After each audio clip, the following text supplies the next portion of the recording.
imagine for a moment that this is a mountain.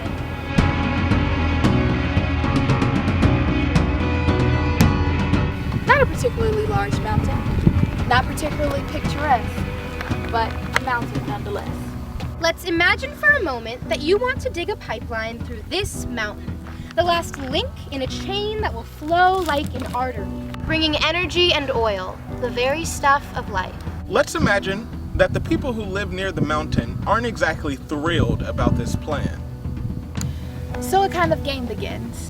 A game that's a little bit like chicken, and a little bit like Red Rover, and a little bit like the French Revolution, except of course that it isn't like any of these things. You could apply to the National Energy Board to conduct a feasibility survey, just to see, what's possible, what the limits might be. The people who live near the mountain might elect a mayor who opposes the pipeline expansion by a 48% margin. You might start survey work anyway. Maybe cut down some trees in a local park.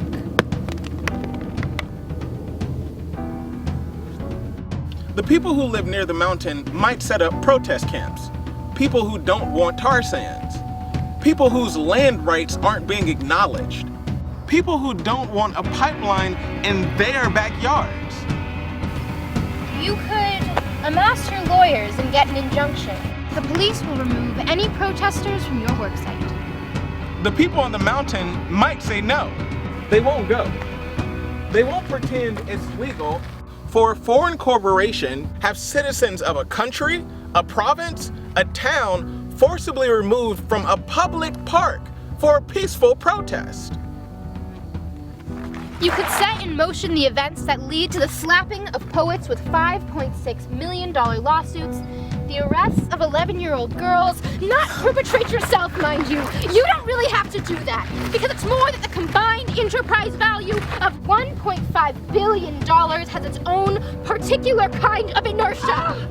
Local communities and democracy and human morals just isn't sufficient to slow it down. Politicians and energy boards, courts and police, they know physics as well as anybody. They can feel that money rushing through their bones like an avalanche or an earthquake. They know well enough to smooth its passage, or at least get out of the way. This isn't how we thought the game was supposed to be played after all.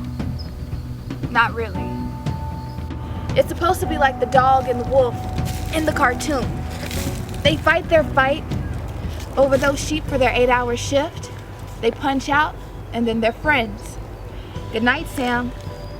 Good night, Ralph. See you tomorrow. The difference in ideology enforced something from the outside, not bone deep. This is the new thing we need to understand about the world. That difference.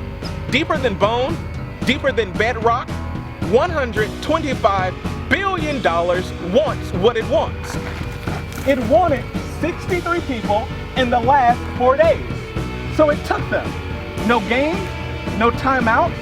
If you think you aren't in a war, you haven't been paying attention.